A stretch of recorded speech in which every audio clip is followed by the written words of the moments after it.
Welcome back.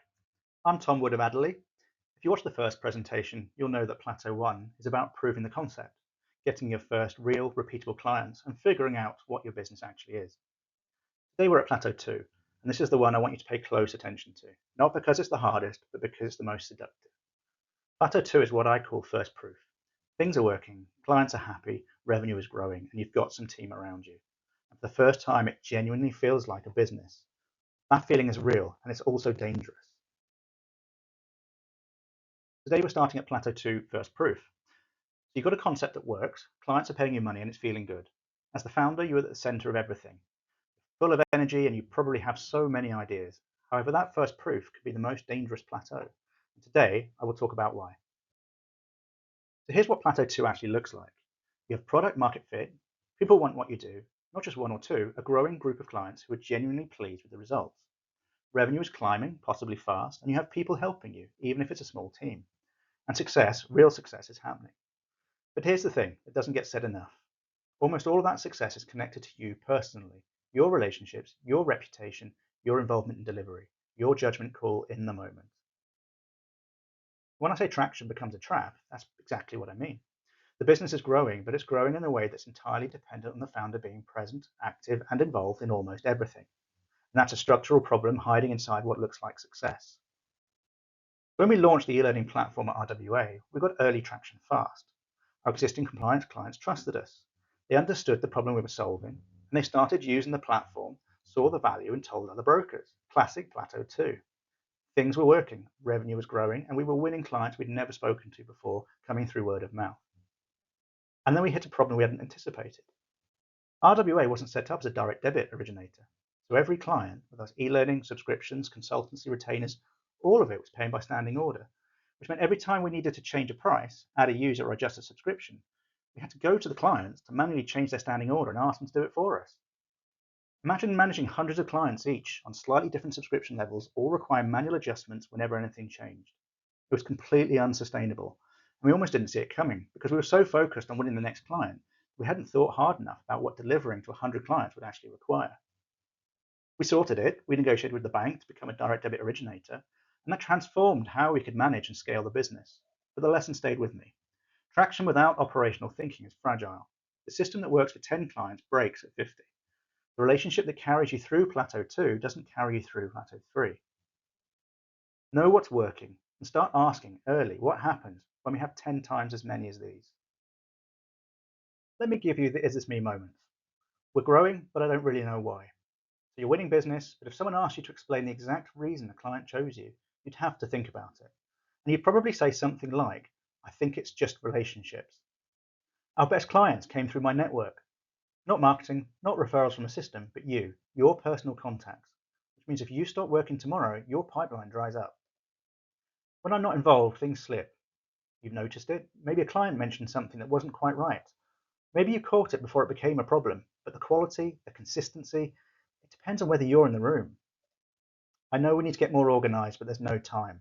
This one is almost universal at Plateau 2. The business is busy enough to feel like it's moving fast, but not structured enough to actually make that busyness productive.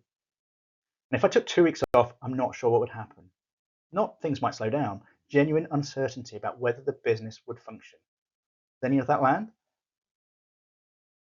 Here's the hidden risk of Plateau 2 that most founders don't see clearly until they're already in trouble.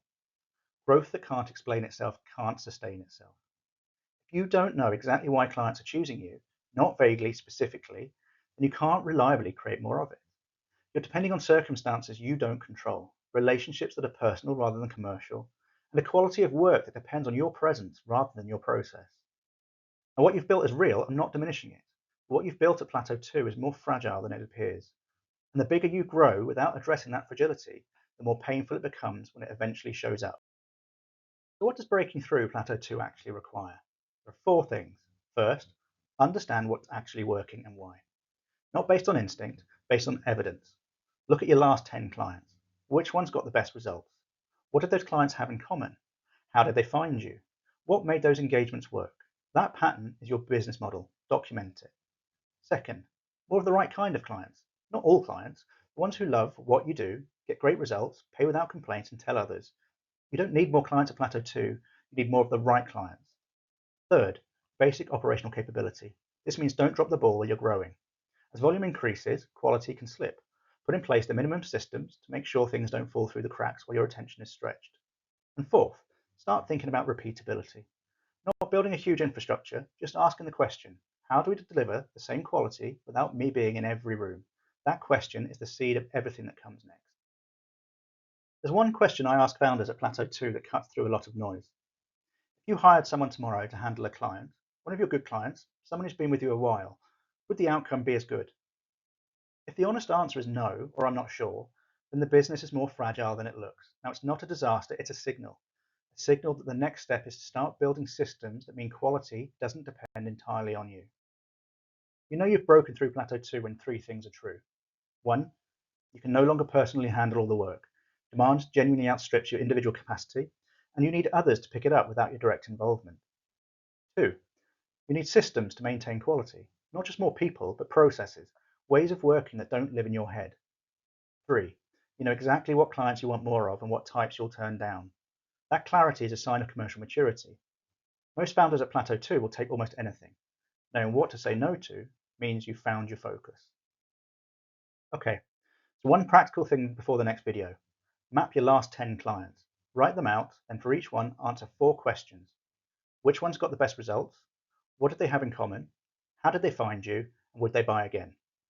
The pattern in those answers is your actual business model, not the one on your website, the real one, the one that's working right now. That's what you need to understand before you can build on it.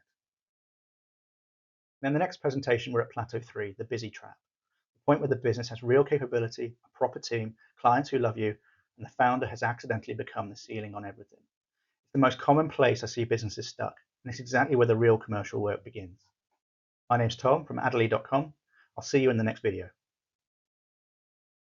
Thanks for watching. If you have any questions, please get in touch and subscribe to this channel to access new videos as they arrive.